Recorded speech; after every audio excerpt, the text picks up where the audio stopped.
We are live. Good? We are good. We're Welcome, live. everybody, to another episode. Well, kind of another episode, but the first episode of Crush This a Monster podcast. This is the Power Hour. This is something new that we are doing. Me and Cheech have no, dude, our hands are washed clean. Man, it's gonna be a good time. Three guys that I know pretty well, and always together. We'll laugh my ass off. But we want to thank our sponsors: High Octane Coffee, J Concept, Justin Stories, Back Channel Production, 6B Apparel, and JB Scale Graphics. Next week, I want to let you guys know to be Michael Brister. He drives the hot tamale truck for 2 Extreme Racing, so he'll be on next week.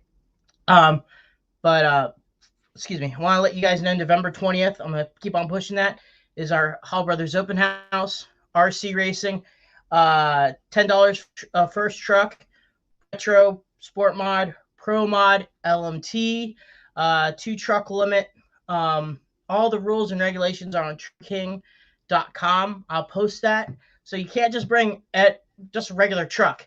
No, it has to be a solid axle monster truck. So I asked a friend of mine, well, over the full throttle thing, to do an ad and bring any truck. No, you can't just bring any truck.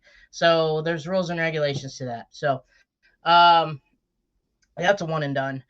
And pretty much that's it. More rules and regulations. I have it on a Facebook event and stuff like that. But also on a sad note, Les Anderson passed away today. Our condolences to families. He was the brother of Dennis Anderson.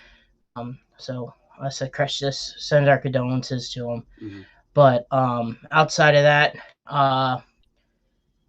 man, like I said, we thank our sponsors. Thank you for the 5-star likes on iTunes and Spotify.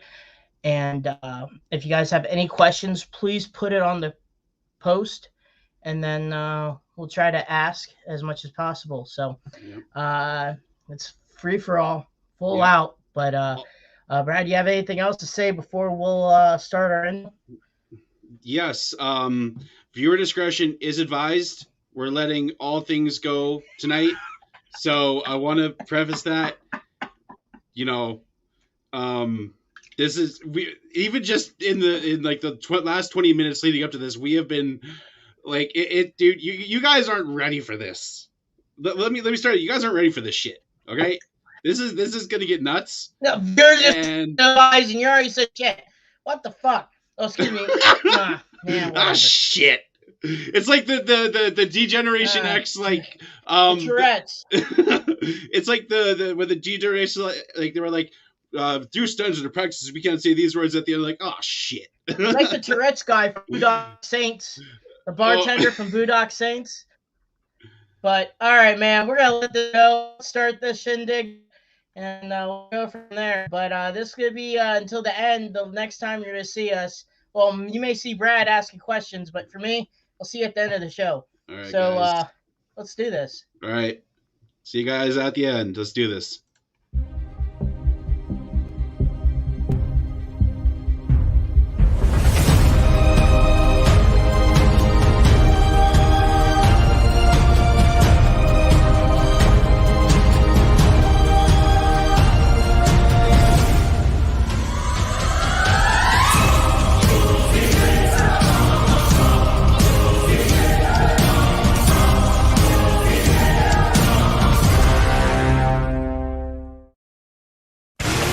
This isn't your typical motorsports podcast.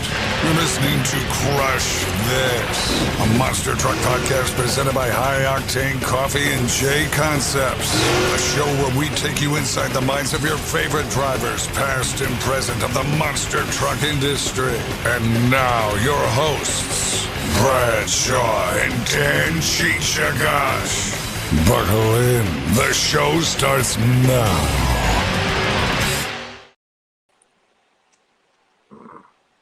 Cheers. Well. Look at this group we've got together here. It's going to be good. Frank, Scott. I have. Yep, can tell. a little bit. Yeah. When you get a new job and do a different thing every day than you did the last few years, actually works out pretty good. I'm sure. Well, BJ, you're experiencing that. Scott, you've gone through a lot of changes too since the whole COVID thing. So it's actually, I think, a change for the good for a lot of people.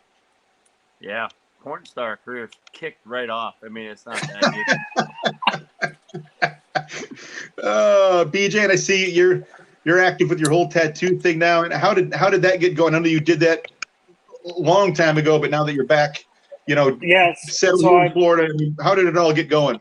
I tattooed back when I was in Idaho and racing for other teams, and then when Lindsay and I came out here to Florida, we've slowly been working on the compound here. So like I have my shop with welding stuff, and we got a pool. We've actually built a big bar in the backyard, but I was still tattooing on the side, and it was just I didn't have a shop where I could just do it all the time. So her and I saved some money up, and I did a lot of side projects in the shop and got enough money, and with the help with family, built a tattoo shop. We had it delivered to the house, so it's actually on my property.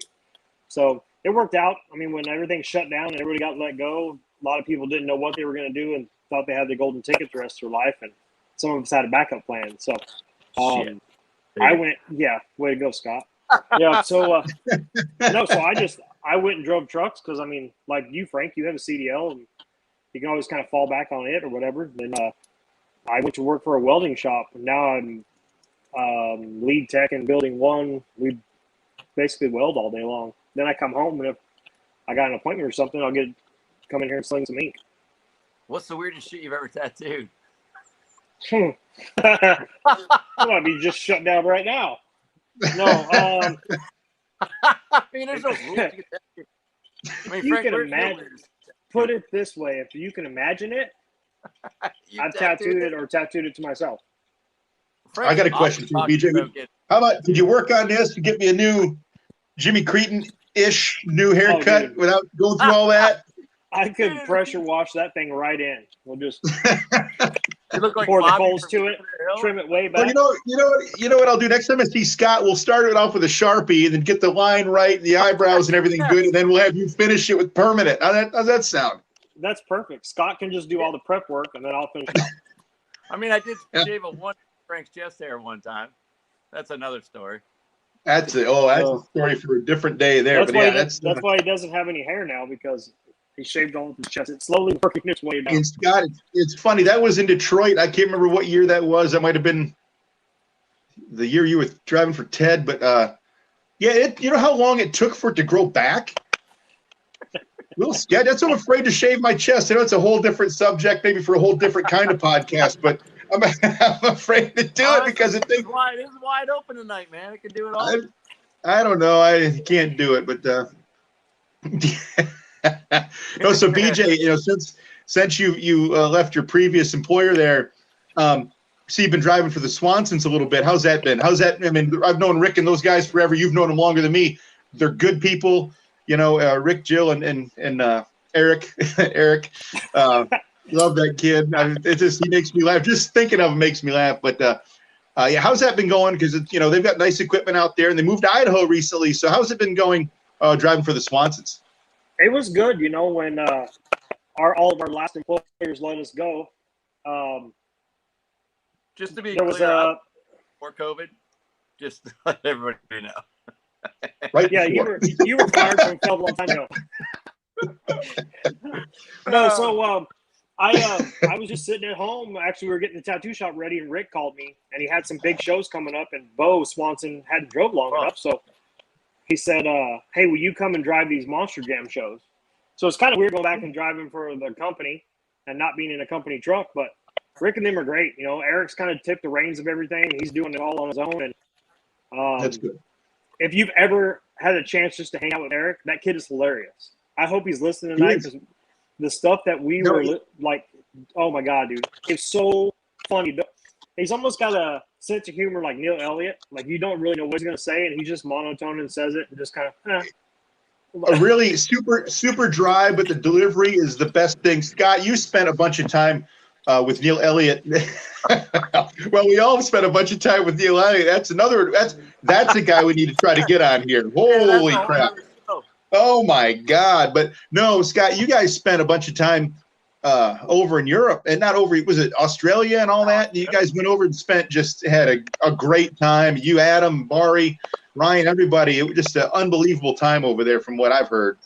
Oh yeah, I mean, well, we had a deal with Bari, but we won't get into that. But me and Neil, he was my go-to. We if you're gonna have a beer or anything, you can always count on Neil. Neil's always ready to go have one. So that was no. They're I got a probably little still story about hungover from Australia. Still, Yeah, you were there. Still, I was there. you were there overnight. Oh Well, I mean, he was God. there, but I don't know what night or what day or what city we were in. But yeah, there was a lot of beer getting drank. Overnight. A sensation. Oh, dude, rough. Rough. If you've ever wanted to pull to the start line and puke out of your helmet before you take the green light, that was the time. Yeah. There's, it's funny you bring that up, BJ. It's like, because obviously we're already touching on what, you're the latest, the last part of your career here so far. And Scott, you got lucky in your monster truck driving career that you started in the full containment seats, which was a big improvement compared to what BJ and I started in. Because the first time I drove a monster truck was in 2001. BJ, what was the first year and place? Because I know most of us will remember the year and the place that we ran our first show. Even Monster Jam or anybody, just. I'll never forget. Where was the first time you ran, BJ? And then So Scott will get the first place I ever drove was Turlock, California. Actually, no, I take that back. I drove Julie's truck, Craig's ex-wife now, but it was her truck in North Dakota. And just a neck collar, put it on, pour the coals to it, burn it down, it don't matter. And when your face bounces off the steering wheel and you're just limp in the seat because you have no movement of your body, you'll never forget that. That was in 99. 99. Okay.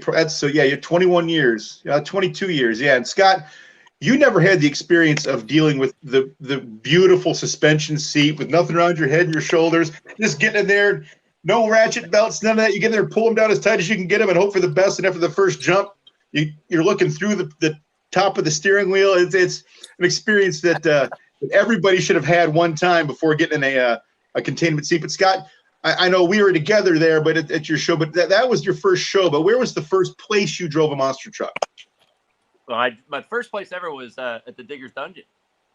I got to go down there for a test session. They were actually looking for a Spanish driver for El Diablo. Oh, you're close.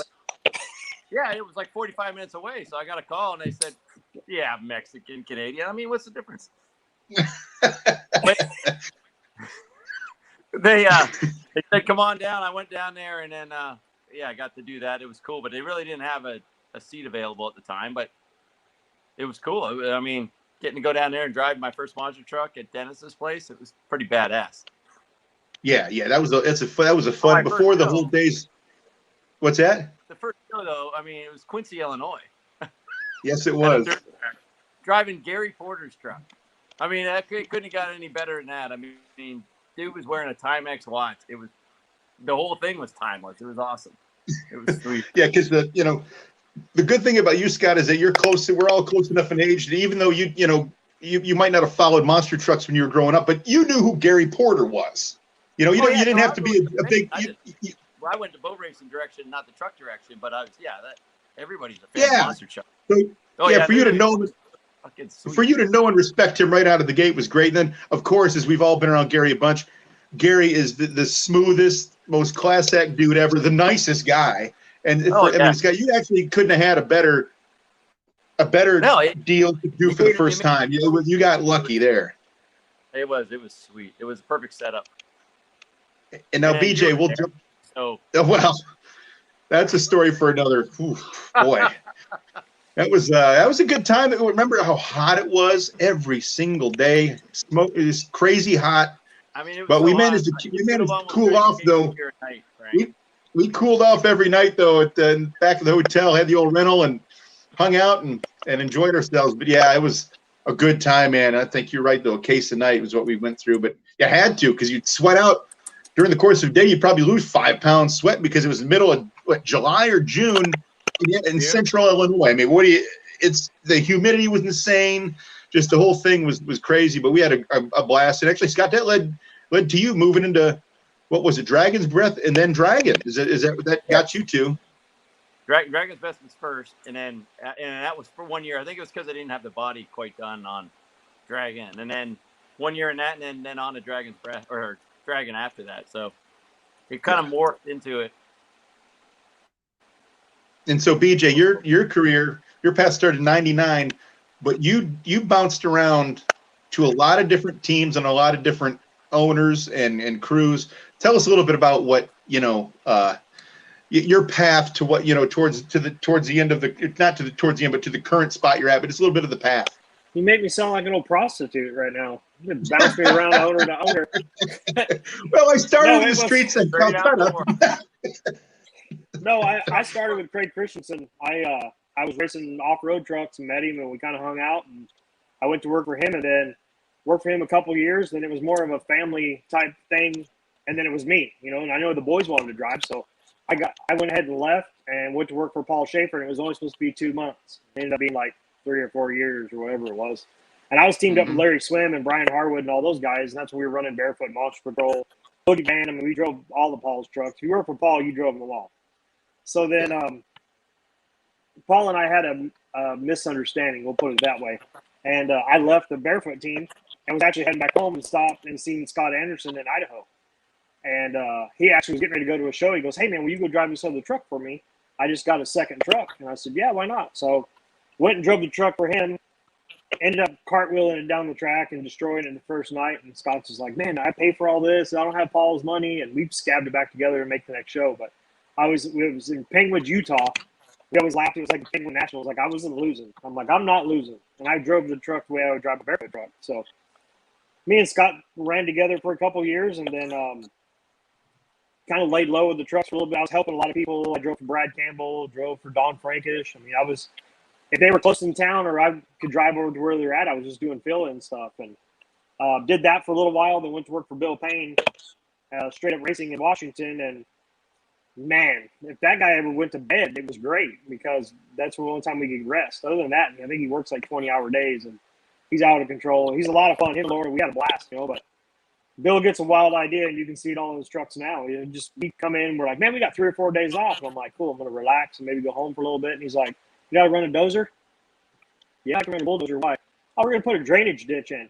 We're going to bring 300 loads of dirt in here and build a shop." And we just never stopped, and I worked for them, and then actually got a call from Mike Wells. I was sitting in Sacramento, California at the Blue Beacon, and he called me up and wanted me to come work for Monster Jam, so I went to work for them. And Mike and I had a deal of, he said, "Work 1 year as a crew chief for me, and I'll get you a ride." He says, "And if I don't get you a ride in a year," he says, "we can shake hands and part ways, and we'll never be enemies." And I said, "Okay." So I crewed for Candace Jolly. That's when I met with all you guys, and built her a brand new truck like the first month I was there, and we ran that one for a while, and then started driving Mohawk Warrior, and went from that to the Gas Monkey truck. And in between, I filled in driving Gravedigger a couple times, and here, there, whatever they needed to do, Metal Militia.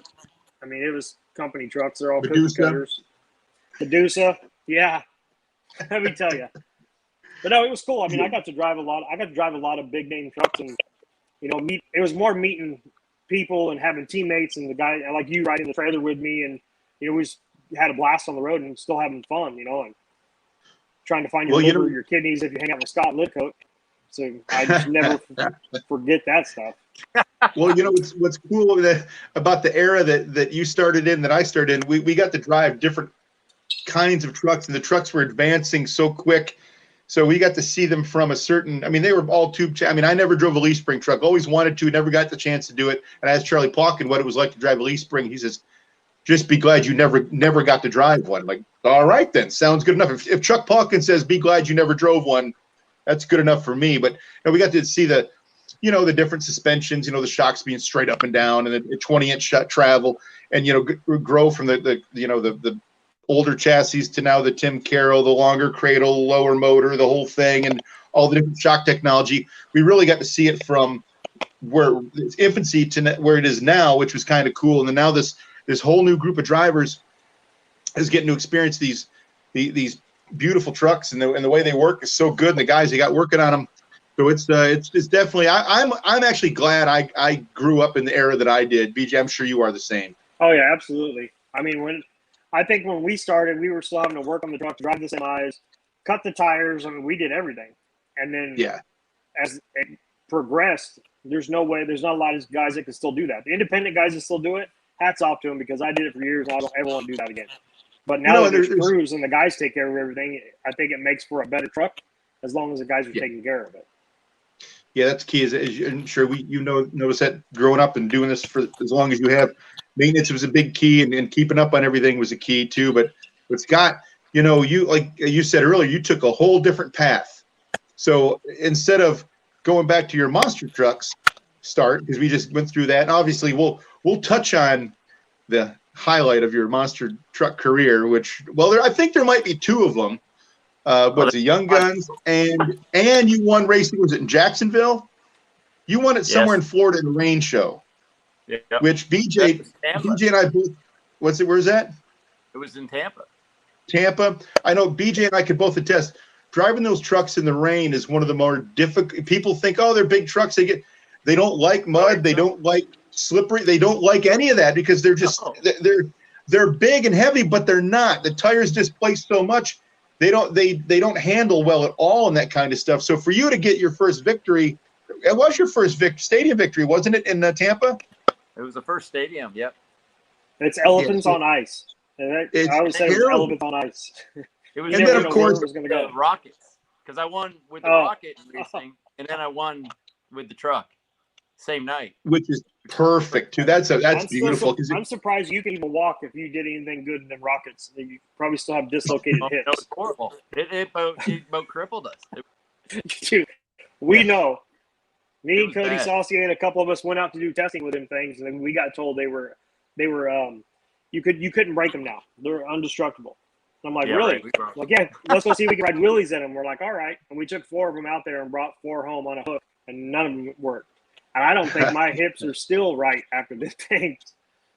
Well, I'm sure there's more than that to your hips, but that's another story.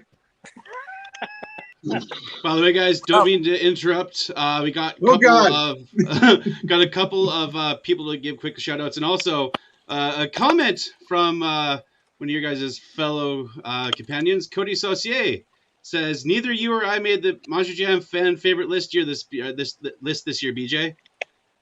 No, absolutely not. They have one of those? I guess that's a new thing. I didn't even know. I guess I didn't make it. I've never been on it. And then a question here: any good Mike Wales stories that you guys have of that man? BJ, go ahead. One story I know with Mike Wells. I mean, if anybody had a chance to talk to Mike Wells 5 minutes, you would know exactly why we always hung out with him. We did a show in Abu Dhabi, and we were only supposed to go from the stadium to the hotel to the stadium, and we were on like armored buses and all this other stuff. So there was a pool on the 30th floor, and we flew out that night. So we had to sit all day Sunday at the hotel. We weren't allowed to leave. And if you get all of us together, we're going to go do something bad. So Mike says, here's the deal. If you guys go up to the pool, he says, I'll keep the beer coming, and I'll find somewhere that makes pizza, which I still don't know how he got pizza there. But you guys have to stay up here with me, and I'll stay out here all day so you don't get in trouble. Well, you give all of us beer all day long. We started to fly out that night. I don't know how he did, but it was like Dad sitting over in the chair. He's sitting there with his arms crossed, and we did something wrong. He would just look at us, and he'd go like this with his head, and we'd all start laughing. We're like, all right, we'll be good. Because we were splashing water over the railing, which we would drop 30 floors down to like the Lamborghinis and stuff. No. We were cannonballing in the pool because they kept saying, oh, you can't do that. And we're like, do what? And they would point at the sign. We're like, oh, you want us to jump? And we would jump into the pool. So, I mean, and Mike just thought it was funny, but he stayed out there all day long so that if anybody said that we were getting rowdy and out of control, he was out there with us. And that's just the type of guy he was. He always stood up for the crew guys and the drivers. I mean, he always wanted to take care of everybody. And he stayed out there with us all day. He could have relaxed all day long. And if he didn't, he just babysat us all day.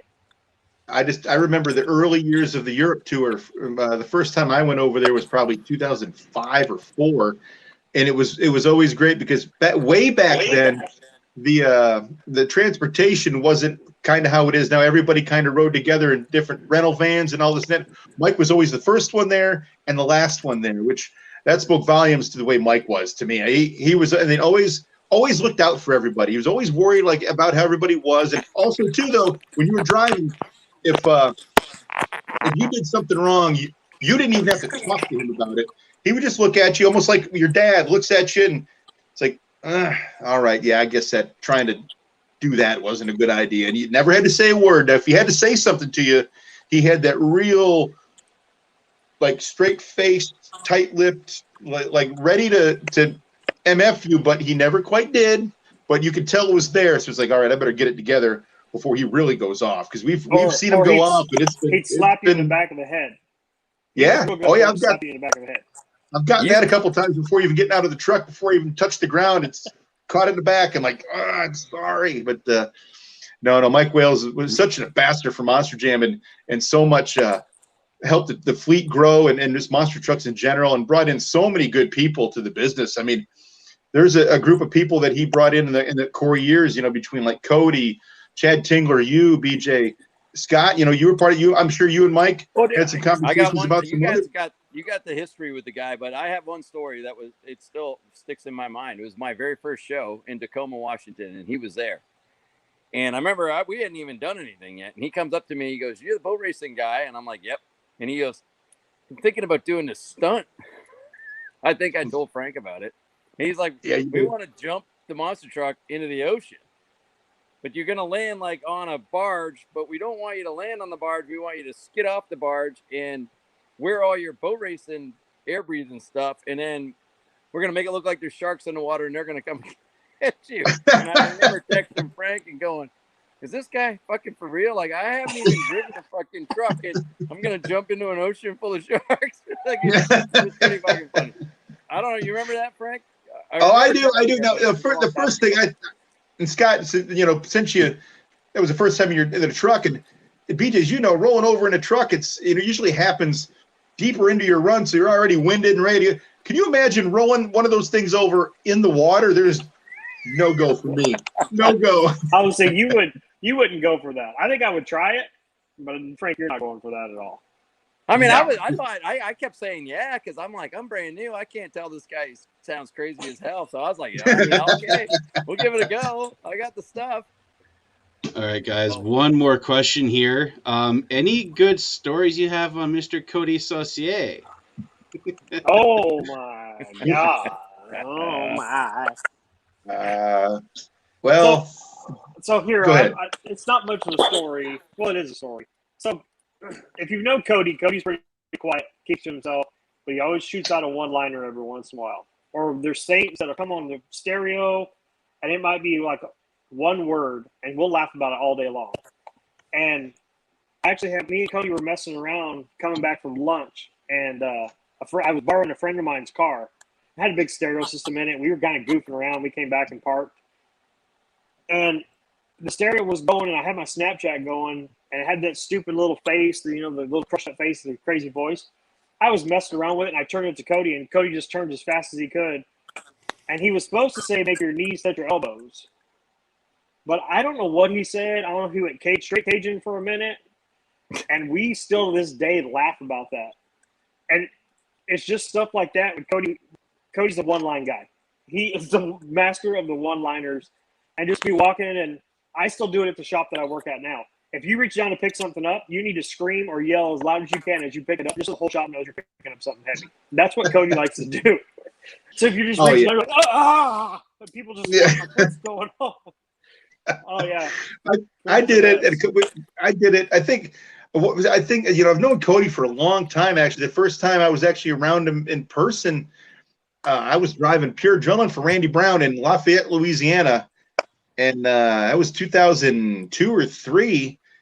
And he was there to help it out, and I had to laugh because he asked, what can I do? And I go, just unplug the battery charger before I pull out, and make sure I don't run you over. Like that was because that was before the onboard battery chargers, and Randy had some sweet big crazy battery charger, and you had to be plugged in the right way and all this and that. And if I told Cody, just please, whatever you do, Get out of the way. Run over because I thought he might not only. I'm trying to think how old he would have been even then, but yeah, so many good stories with Cody, so many good times. The thing is, though, like you said, BJ, his delivery and his one-liners are what stand out. And I think he and I, and if he's watching this, he knows he and I may have had one of the worst monster truck races, I think, in history. It was in 2014 in St. Louis, and it was bad, but somehow we made it through. But we both talked about it after, and we're like, how did we even do this? I think we both ended up, I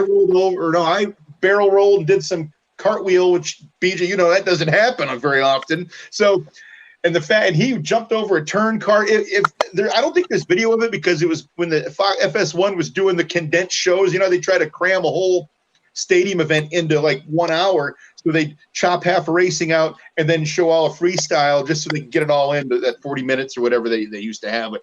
So I think that goes down as one of my best memories, on top of just the random everyday texts or snaps I get from Cody that just make me laugh and make me glad that I know the guy. Scott, do you have any? I know your tour was a little different. Your time in the trucks wasn't as long, but any good Cody run-ins or Cody stories that you can share with everybody here? I mean, I really don't have any I can share. We had some good times though. He's a great dude. Oh, leave it sure. at that. yes, it's so good. It's so great. It's just like I'll get a text from him random on a Wednesday at 1:15 in the afternoon, and it's like 2 words, and I look at it, I'll just start laughing. Or it's a screenshot, or it's a picture of a monster truck from like 1981, and we're like, that geometry looks good on that, stuff like that. And then even now, we'll see some of the stuff that happens at shows, and we'll both be like, wow, how does that even, man? How do you? Whew. I remember doing a show with Cody in Houston when him and I were teamed up doing our little social media rivalry thing we had going. And the track got really sticky. We walked the track, it was sticky, and him and I were like checking the corners. And I said, man, the way I drive, pitching this thing in the corner, I'm going to be upside down. Cody's like, I'm just going to try to square it off. And so I was like, all right. Well, no one told us they spread sand down in the corners because it was too tacky. So when I went out first, I was like, man, this is like a World of Outlaws. Like, this is how I like it.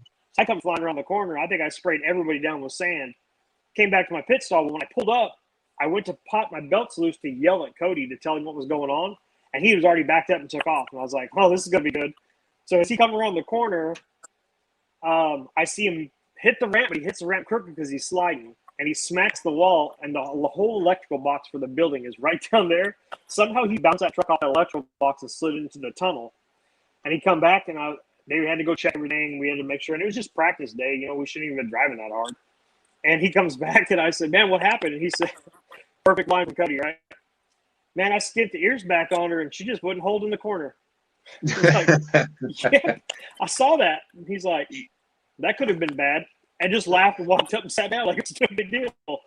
It's kind of funny you bring that up because that was the days, BJ, I want to say that, and Scott, you were around for these days of 2014, 15, 16, when you'd nose in after intros, and you couldn't see a thing that was going on behind you. So you had to rely on crew guys and your teammate driver, like BJ. I know you and I, like you'd tell me, that right race lane, a little steep, or in arenas, the wheelie ramp, it's like it'd be fine the day before. You get it the next day, and we're like, they might have put an old rake in that one. So and Scott, you probably did the same thing. I know Carl Van Horn was a big part of your early career.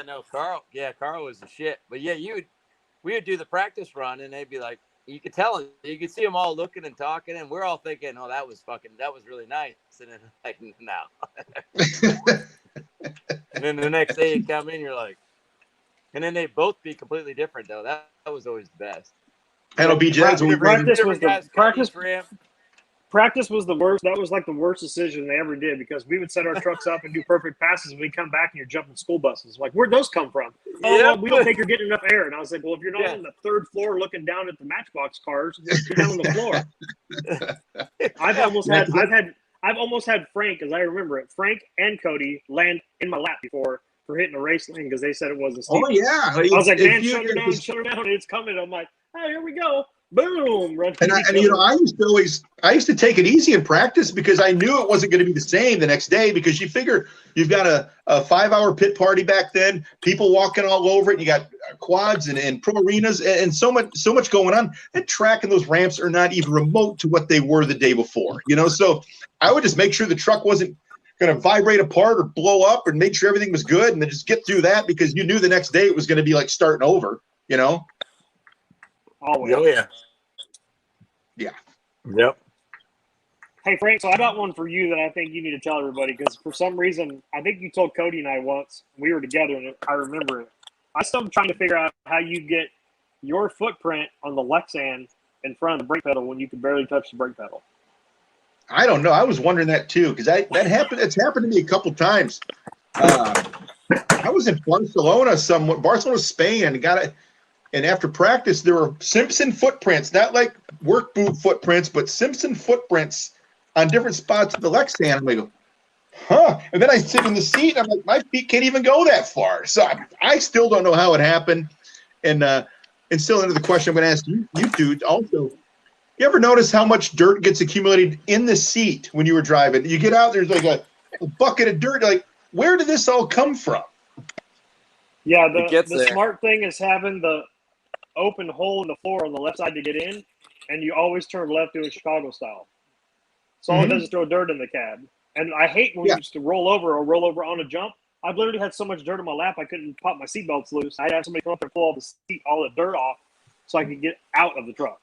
Well, and Scott, with that victory you had in Tampa, jumping back a little bit, that victory you had in Tampa, I guarantee the only part of that suit that was green was where the belts were. Correct? Is that with the Dragon suit? It was where the belts were sitting.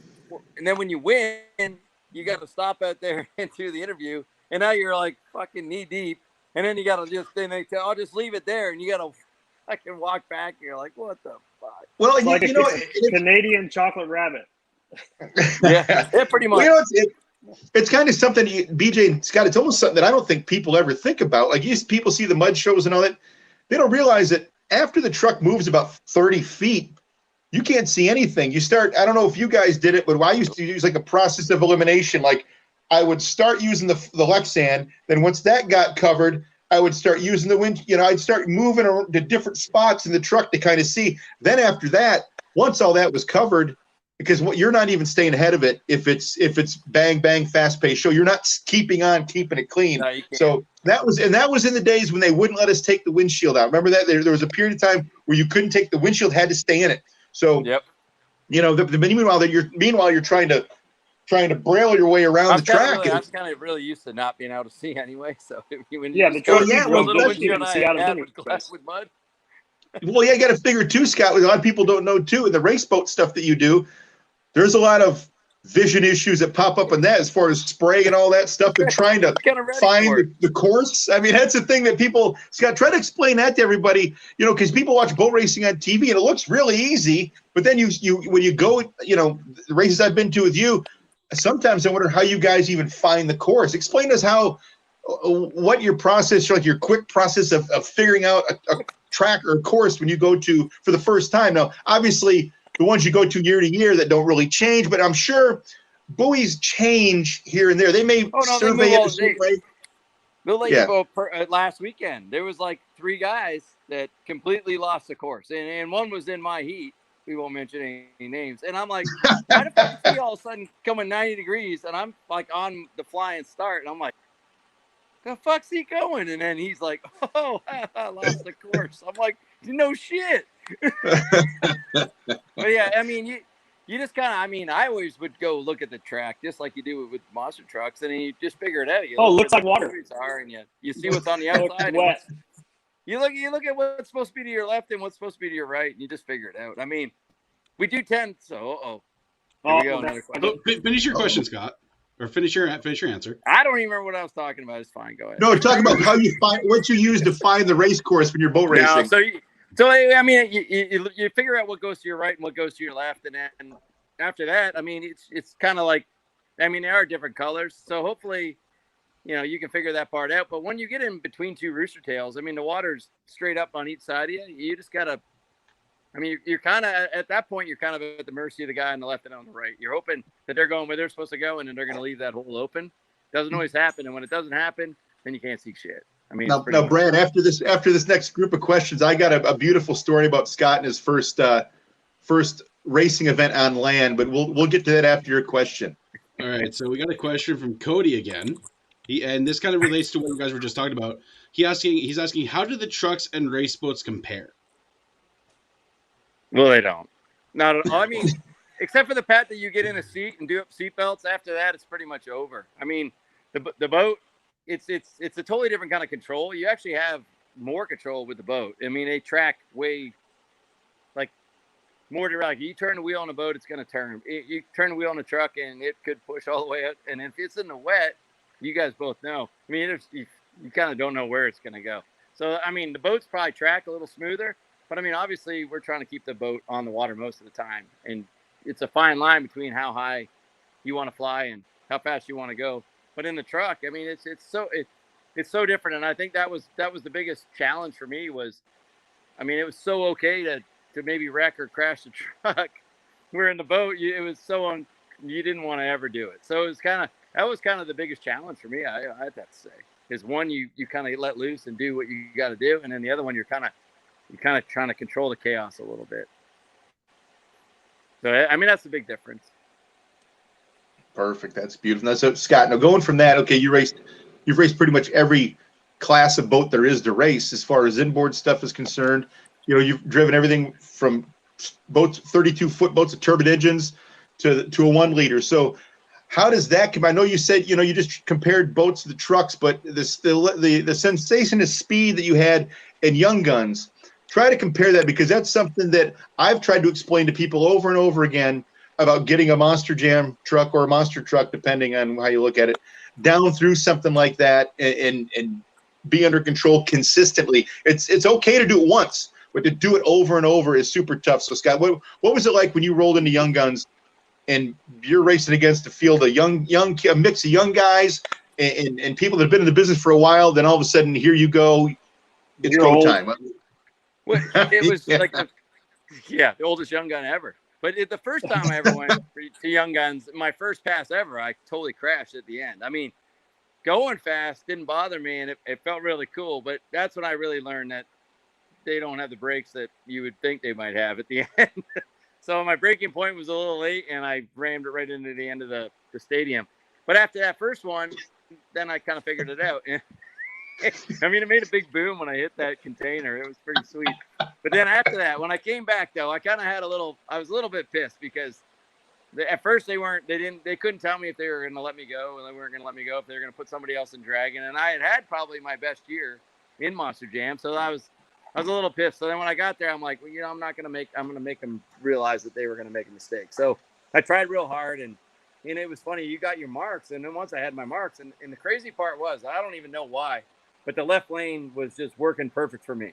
And I don't know why, because I turned my boat to the left, not to the right. But for whatever reason, nobody else wanted the left lane. So even if I had lane choice quite a few times that night. But even when I didn't, they put me over there, and it worked out.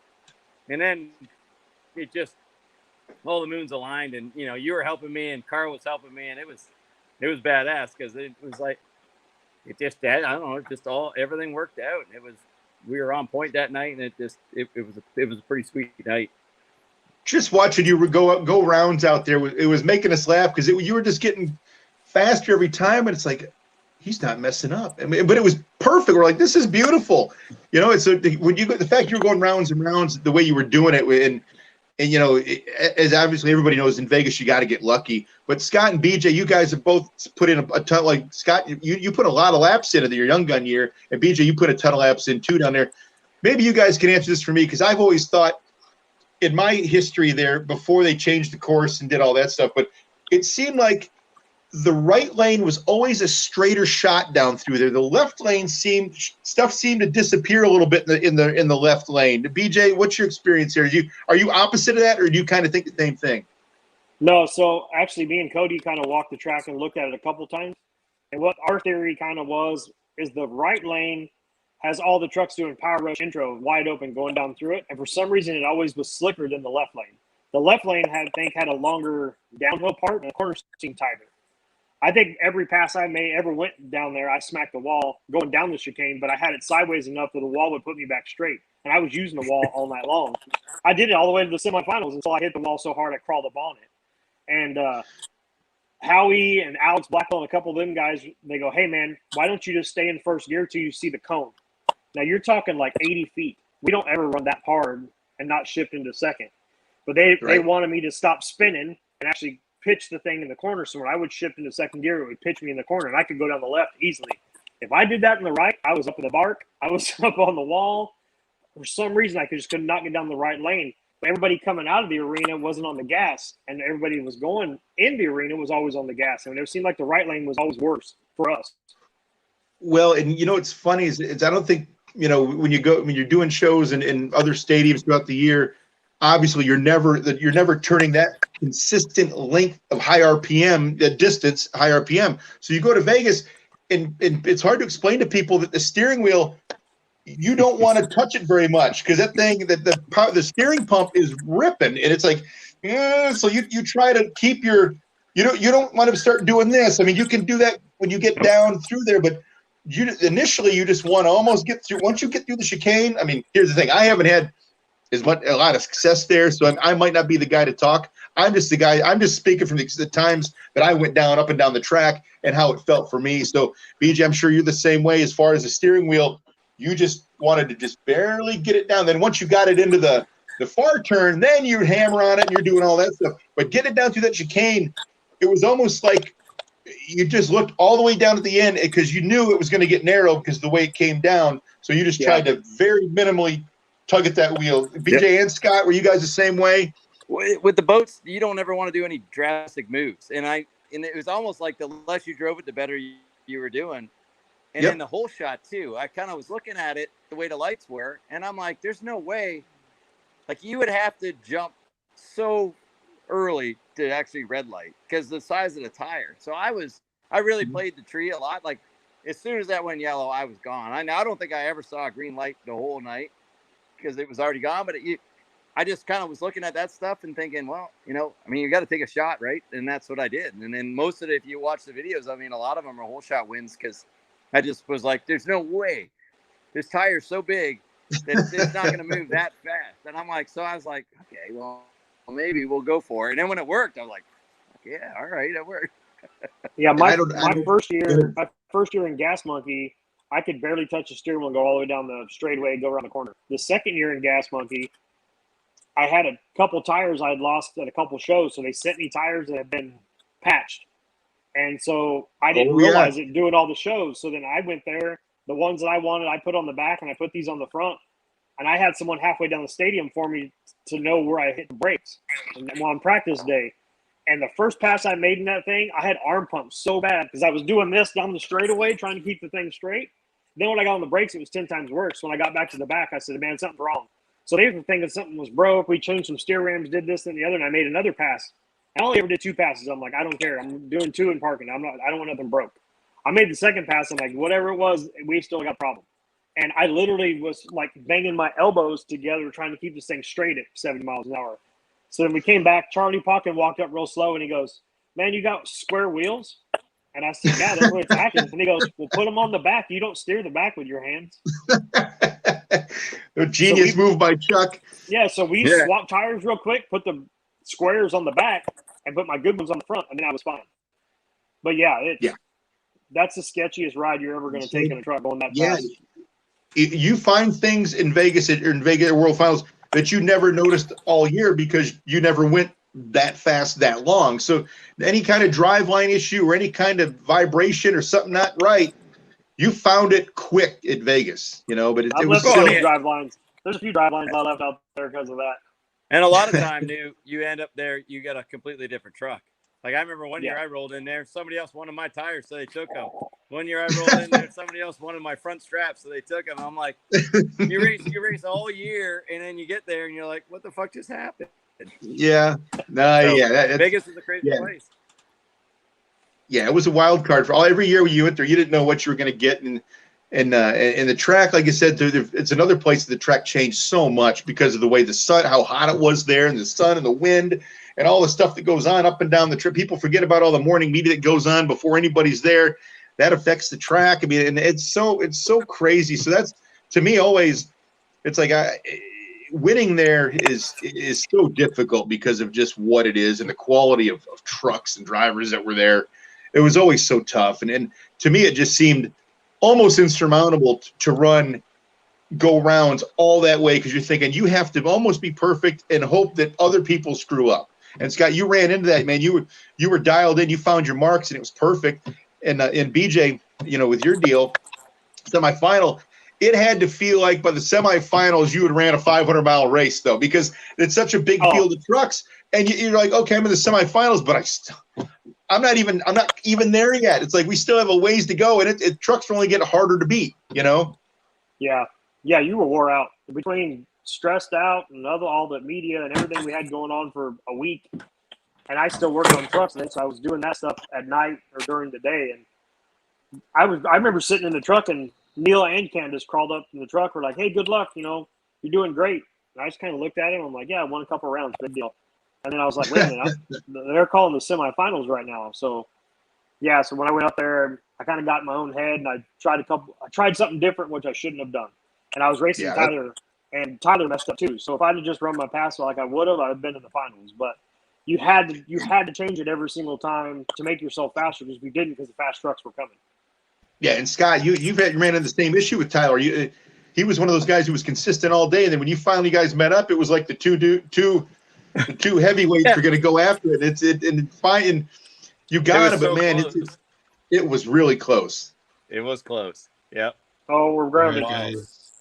We got some questions here. First one, Rick Swanson. He's asking, what would you guys tell a guy about monster trucks and where they're going to be in 10 years? Like if you're like on the street and you see somebody and you want to tell them what monster trucks are and how they're going to be, that's kind of what I think he's asking. Boy, I'll start this one off, guys. Even though I don't really have a good answer. I think the trucks in the current state they're in, as far as design and technology, I think they're in almost a holding pattern. Because I think if you want to go to that next level, there's going to have to be a dramatic change in the way the trucks are built, the suspension that's used, and maybe the power plant that they use. Because right now, let's be honest, rear engine, for the majority, other than Tom and some other guys, nitrogen, gas, oil, gas shocks. The trucks haven't really changed a lot in the last 10 years or so. I mean, the trucks are good. The suspension is good. Everything's good, but they're kind of stuck in a pattern of just kind of none of this. It's just kind of real gradual. So BJ, I'll go to you on this because your mechanical background is, I would love to say that they're going to be advanced in 10 years, but I really don't think so because of especially what we've been dealing with in the last couple of years. Which I know it sounds crazy to say we've been dealing with it for a couple of years because it is turning into a couple years. As far as this stuff, the virus and everything that we've been dealing with, and out shut the world down. So I think that kind of hurt the progression of monster trucks because right now people are just trying to run to survive instead of running to progress. BJ, do you agree? Yeah, I think the trucks have plateaued out. The only ones, there's two trucks that I know of that have changed the whole setup that is nothing like the rest of the cookie cutter trucks, which is Rockstar and the T-Max truck, which is independent suspension. I think that would kind of be the next generation kind of rock bouncer looking type thing, but I think the trucks are just going to get more wild bodies and stuff like that, but I don't think anything's going to change. I mean, the suspension works good for jumping bus wide changes. That's a lot of guys' theories, and then it's to make a big, huge change like that is a lot of money. So I think as far as the truck-wise, it's going to stay the same. I think what they're going to be in 10 years is I've actually talked with Rick about it. I think it's going to go back. I think we're going to go backwards. So I think there's all these guys that were just wanting to do the huge shows all the time are going to go back to their roots where they're going to do a lot more fairs. They're going to do a lot more small shows, doing their own shows, trying to get out of the corporate world. And that's for all promoters. Everybody's going to take a step back. and start. I think it's going to start completely over. All right. Next question is from Landon Wells. Fastest event y'all have done outside of Vegas? Ooh, I West think most Lebanon, New York. Stadiums are about the same.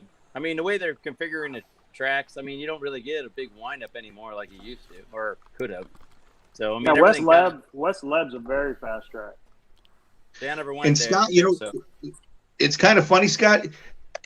People may not give it the credit that it should get, but that track in Quincy, that was some high speed business right there. That Quincy, that was a long straightaway. But I don't even consider that a new track because do they even still do that? Like I'm thinking of what happened in the later years of my deal. Like it kind of seemed real cookie cutter. But that was pretty fast.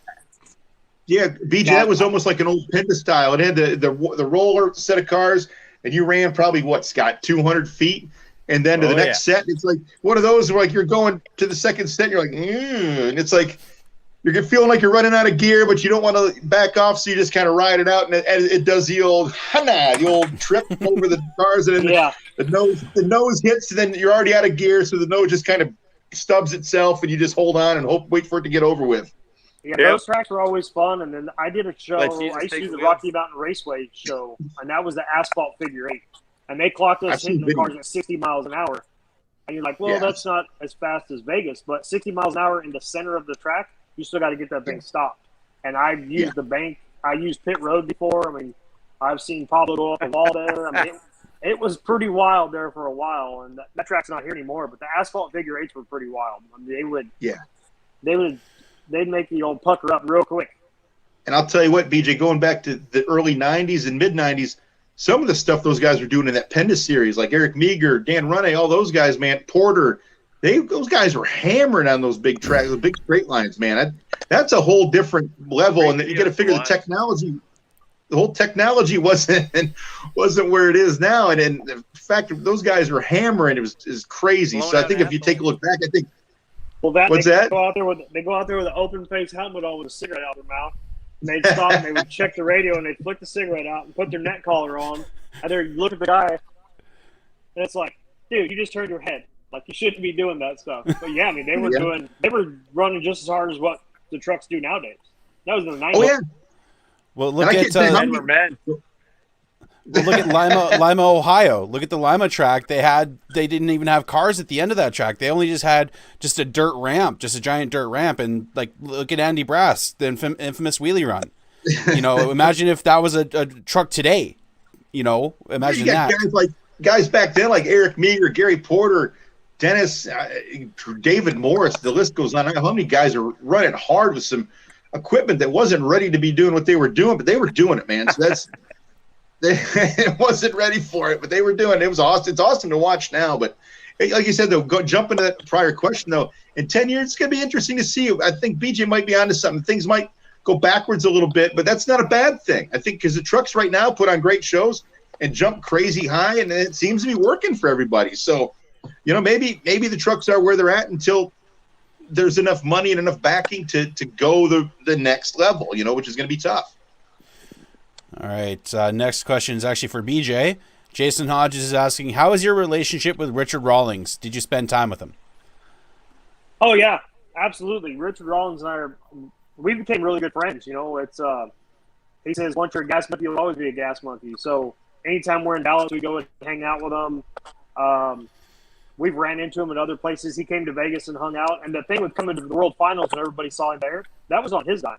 They didn't pay him to be there. He came out to hang out with us. He was there working, but he wanted to come by and hang out with us. And we have a great relationship. I still have his cell phone number. I just called him a couple weeks ago for a part for car. So, good guy. I mean, what you see on TV and how he acts sometimes, he is wide open from the minute he walks in the door, but he's got a lot of stuff going on. And he's just a real good, genuine, down-to-earth guy. It's just, a lot of people are just like, man, this guy's kind of rude because he wouldn't take a picture with me. And he's like, well, I'm on the phone. Like, give me 5 minutes. And the 5 minutes would be up, and he'd walk back over and take the picture or go give him a free T-shirt because they had to wait.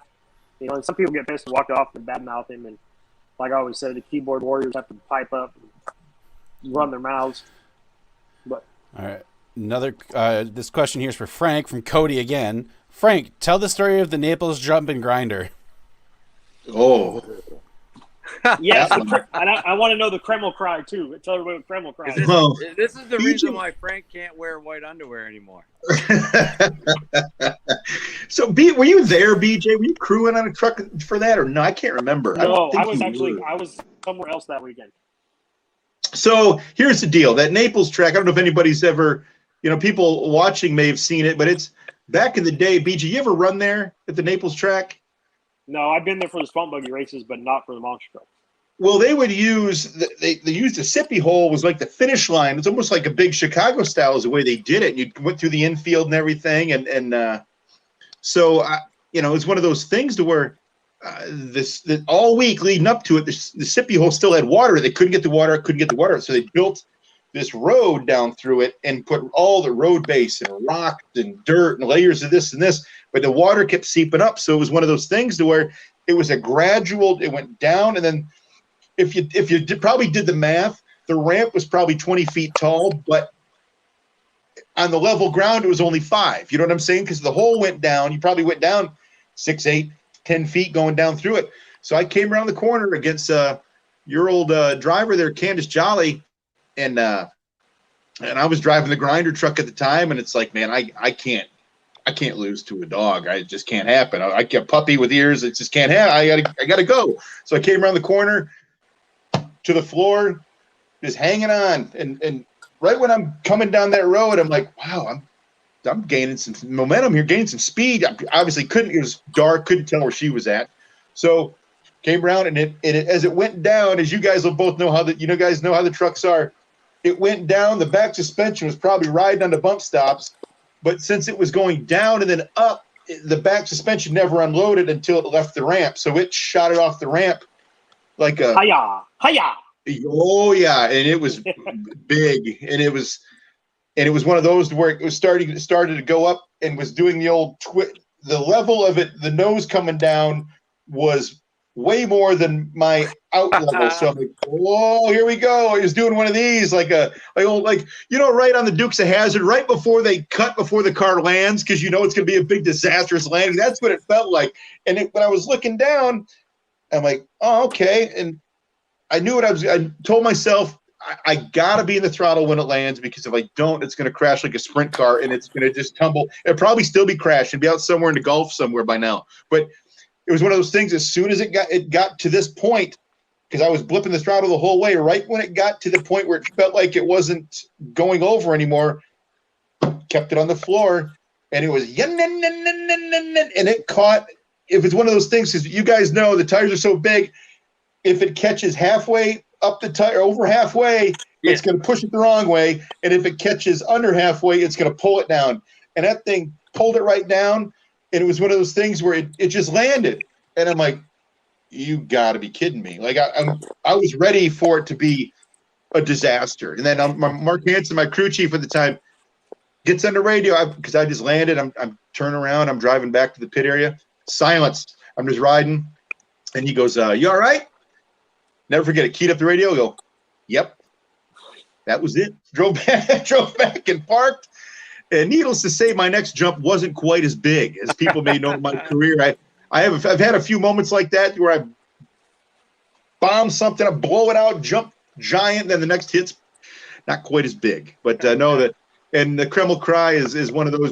BJ, when we were teamed up, you know this whole thing. It's like, when the truck, when you come around a turn, Scott, the same deal. When you come around a turn and you're trying to catch that guy in that final turn, Chicago style, and you stay in it, but right as it's getting to the ramp, it starts coming the other way, and you're going up the ramp with all the momentum pushing to the right, but the truck's starting to go left. It's like, oh God, it's got the, oh no, that's the feeling you get, because no good is coming of it. It's like because early in your career you probably don't care, but when you've done it a million times, and as soon as the truck leaves the ramp, you almost go, oh God, here we go. I mean, I know you guys have been there 100 times too.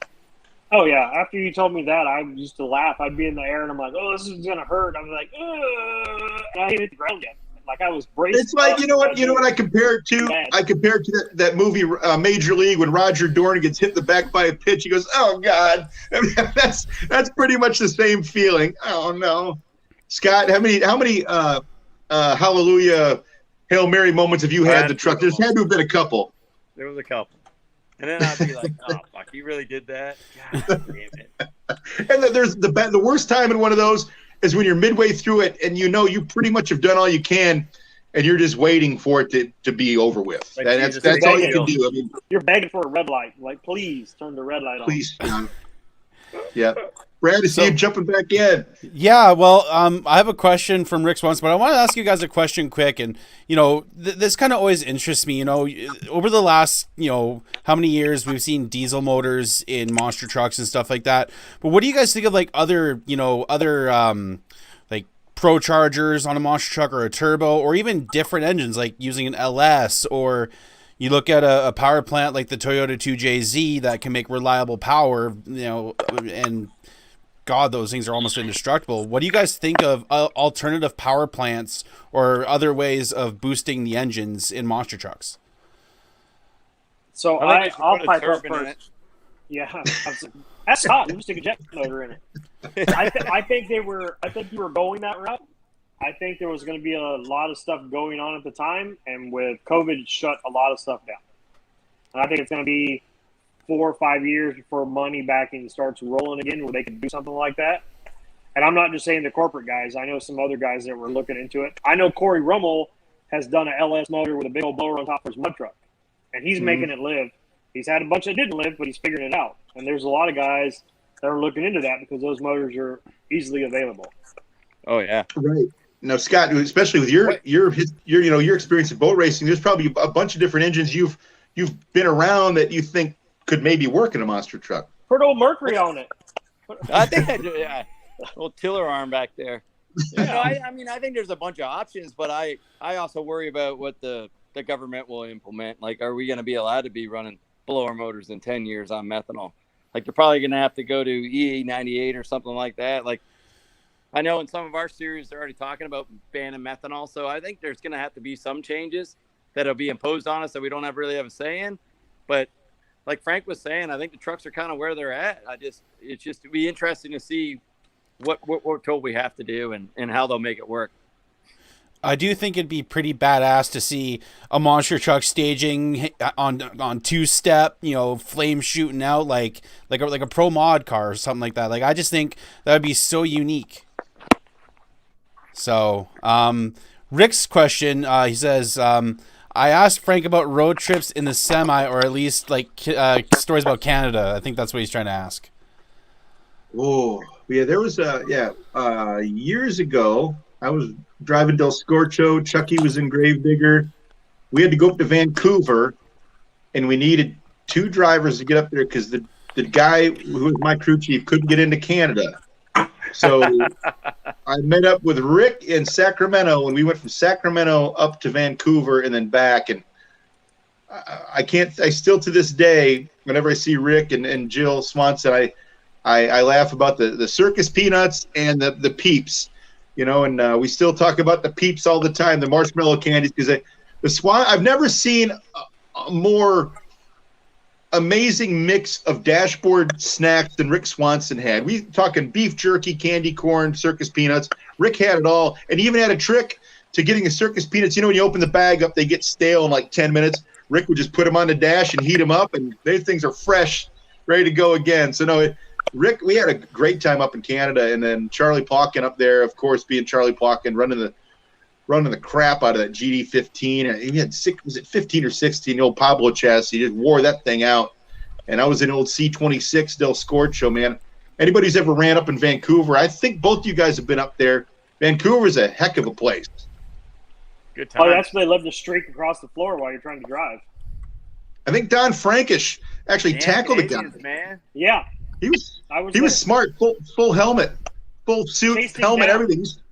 Stopped his truck, jumped out of it, chased the guy all the way across the floor. When the guy jumped to hit the wall, Don was right behind him, body slammed him on the ground, and then just walked off, still had all his gear on, like it never happened. Scott, I think Don Frankish was a little before your time, but Don Frankish, Nathan Wink, that whole group, that whole group right there, that was a beautiful. Those guys were beauties. Dan Rodoni. We could go on for another 2 hours if we start bringing those guys into this whole thing. I know, but my phone's gonna die, man. I can't go another 2 hours. I'm at 13 right now, 13%. So yeah, that's right at too. I just traveled with Rick Swanson, right? So we were at the house getting the semi ready for Glendale. First show I went to go do with him, and Jill had left. She was, I'm gonna go get some stuff, and Eric and I were messing around with the Can-Am and out off-roading it. And he says, hey, my mom's back. We need to put all this stuff in the rig. So we start putting all this food in the rig. And Rick's up there putting stuff away. And I'm kind of looking at stuff. And it, like Frank said, it's the most oddball things we've ever seen. So he's like, oh, we're having this. Like, we got chocolate M&Ms. We've got this. We've got Pop-Tarts. I'm like, man, we're only going to be gone a week. Like, I'm flying home Monday. And Eric, point blank, just like, you obviously never traveled with Rick Swanson. Not a granola bar to be found. Not one granola bar to be found. Oh, yeah. So, yeah, no. It's been a slice, boys. Oh, I'm yeah, like dude. 10%. It's going to end here. If I don't end it, I'm just going to disappear. Pull the old Houdini. Yeah. See you later, guys. Irish goodbye. Yeah, I'll be right back. I'm going to go run some. I'm gone. He's got to go to the bathroom. Never come back. I gotta go to the bathroom. Pull the old Lee O'Donnell. Yeah. I'll be right back, guys. Gone. Brad, where you at? I think you need to end it for us because before we go into another hour, Scott's phone dies. I'm here. Where's Cheech at? We have to make fun of Cheech. There's Cheech. Look at him. He's got out of the shower. Cheech, you gotta do something. You gotta do something with his beard, man. You look like one of them cave guys. Donate it to me. Donate your beard to me because I can't grow fuck all. Like a Geico commercial or something. He's got that 1980s so easy haircut and the freaking like caveman beard going on, like it grows in all white trashy and stuff. Look how fluffy it is by your cheek. Nice. Yeah, I got work on it. I shaved mine off, BJ, since you fucking commented on it. Made me sound older than I really am. I didn't know that was you. My mom tells me I gotta shave this stuff off. She says it looks stupid, so I gotta listen to her. Mom's a smart lady. Oh God, Ed Beckley just says Cheech is an Amish lookalike. I'd go with that chin strap. Yeah, it looks good. Yeah, thank you very much. You're welcome. I always wanted to be the Michelin Man. See, I have the lack of beard, but I got the gray hair already, so. Oh, we all have the gray now. I'm cursed already. Scott and BJ, we're going to satellite about this whole thing I'm talking about here. I think the tattoo here is the way to go. So we'll get it. We'll branch off and discuss that. You need the bounty hunter haircut. That's what you need. We'll tattoo that thing right in. Bosley Institute. BJ, you can tattoo it yellow, and it'll look like Bobby from King of the Hill. That's perfect. That'd be great. Frankie always cracked me up when he was in the trailer. He'd be in the trailer with me, and he'd get his helmet out, get this out, get this. He's like, all right, man, we're getting ready to go. And he'd always go, I'm like, what are you doing? He's like, make sure my hair's not in my face before I put my helmet on. I would die, dude. I would laugh so hard every time he would say that. And then Frank likes to cut his own hair, so I was like, hey, bud, like, you're my teammate, and you see that my hair is, like, long, right? He's like, yeah, but you have a big spot. Like, you're just one big spot right here you missed. Oh, go get the scissors. So we'd be trimming him up in the trailer before we have to go to autographs. I'd miss the same spot right on the left side. It's where I change hands with the trimmer. Yeah, it's a big disaster, you know. God forbid I have a woman help me with that, or a girlfriend or friend or something, but I guess I'm just too much of an idiot. Couldn't let Keith do it? What's that? You couldn't have Keith do it back in the day? He would do it. He would do it if he spotted it was a big enough spot. He'd take care of it for me. Him and Hoff. Yeah, him and Hoff would say something. Somebody would have to do it because it was like once a week, and he'd have a patch right here. I could never get that spot, no matter what. It's like his arm don't reach there. It does with my little hands. Yeah, nothing I can do. Well, before we end this little shindig, is there any social media people that can find you on? We'll start with Scott first. No, I don't want anybody watching me anymore. I'm not doing that. I got nothing to sell. I got nothing to sell. You could promote the place you work at, Frank. You could find Frank Krmel on I-75 somewhere. I don't work at the Pontiac Silverdome. No. Just party there. I just used to hang out there. Yeah. Go ahead, BJ. He's going to hang out there today. Yeah, I would say if you know where to find me, we're all over. We're all over. You can find us. People want to find me, they can find me. Yeah. And the people that are looking for me, keep looking. Yep. That's good. I like that. I'm going to remember that. Pour the coals to it. Pour the coals to it. Man, it's Frank's famous line. Frank loves that. I do. Good times, guys. Yes, sir. Man. Thanks, guys. Appreciate Thank you guys. very letting much, us do guys. this. Thank you. Thanks for letting us do it. We appreciate it, man. So I'll It find. was fun. Are you Scott and Frank? You guys good for next month? Next I'll do month one or next week? month. Yeah, next month. Give it. No, Let's month. let it breathe a little bit. Yeah, and then Frank and I will get Let it back to you on linger. who our guest should be. I was thinking about Chad Fortune, but Oh, Oh, if you want one-word answers, he's your guy. yeah. You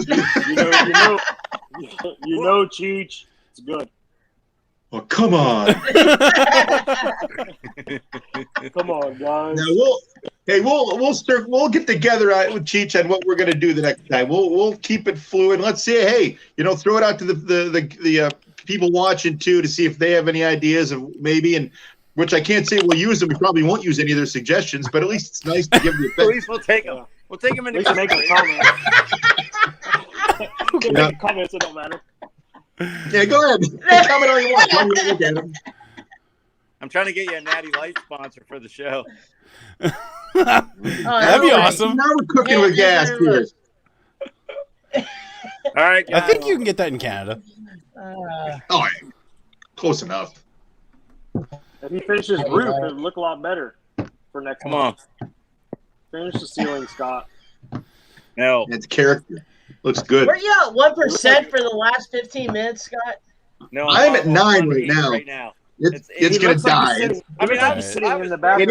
it's getting warm. Mine's getting warm. My phone's getting warm too. It's like Oh, mine's hot as hell. All right, I'm out. I'm going- See you later, I'm guys. going through a tunnel. All right, All right, buddy. see you later, See you Scott. later. Scott. Oh my gosh. What a mess. I'm telling you what, guys. If people only knew the half of Scott Liddycoat, it's an amazing journey. It's one of the funniest guys anybody will ever be around. I swear. BJ, I have a same with you. suggestion. How about? Hey Frank, I got a suggestion. How about you and BJ interview Dawn Creedon? She popped in the comments. Interview Well, Dawn. Well, we're open to anything here at the Crush This podcast. We'll see. We'll get together. We'll have a meeting, and we'll sort this all out. We'll get a spreadsheet. We'll get some graphs going. Yeah, we'll figure it out. We got to have Jimmy there, though, so we can make fun Just of him. giving fans a heads up. Okay. Just giving everyone a Well, heads up. We well, won't look at any. Well, of your guys', you just don't know. Well, all right. All right, Don. It's okay. Oh man. Hey, and if we get that we'll Natty get, Light sponsorship, it'd be the Crush This Power Hour sponsored by Natty Light. Crush these natty lights. I Yeah. wouldn't Oh, boy. mind have to Miller do Lite, that. but You have to do that on a Friday. Yeah. Can't do that on a Tuesday. start the Oh, week man. early, happy hour. Man, But It's man, only thank you so Tuesday, much, man. guys. That was good. no problem, guys. It's only Appreciate it. No, it was fun. Yes, And guys, yes, if you're indeed. if you're It was a in good the time. Florida area, I'm not too sure where BJ does tattooing, Riding Dirty Ink. Go check that out. Go get tatted up by him. Awesome designs, and wanted to shout you out for what you do there too, man. Yeah, I'm in Parish, Florida, not tattooing anybody, so feel free to swing on by. If you want to go have- crush some beers, just go to Parish. yeah, go get some wobbly pops and go find some. See, Natty you Lights. hang out with Frank. Hang out, Frank. Get drunk enough to go to BJ, so you won't feel any of the pain that's gonna Oh no, be we your don't do that. tattoo. No, we keep it during the week. We keep her PG, keep her nice and smooth during the week, and weekends. Well, the weekends are the weekends. Yep. Well, Aw, again, man. guys, Well, guys, thank you so much you for so coming much. on. It was a blast, and we're definitely going to be doing this hopefully once a month. And And yeah, so this will be up on iTunes, Spotify, everywhere, guys. You can also follow me on social media at the Monster Truck Canucker. And Cheech, what can people follow you at? The Hairy Panda.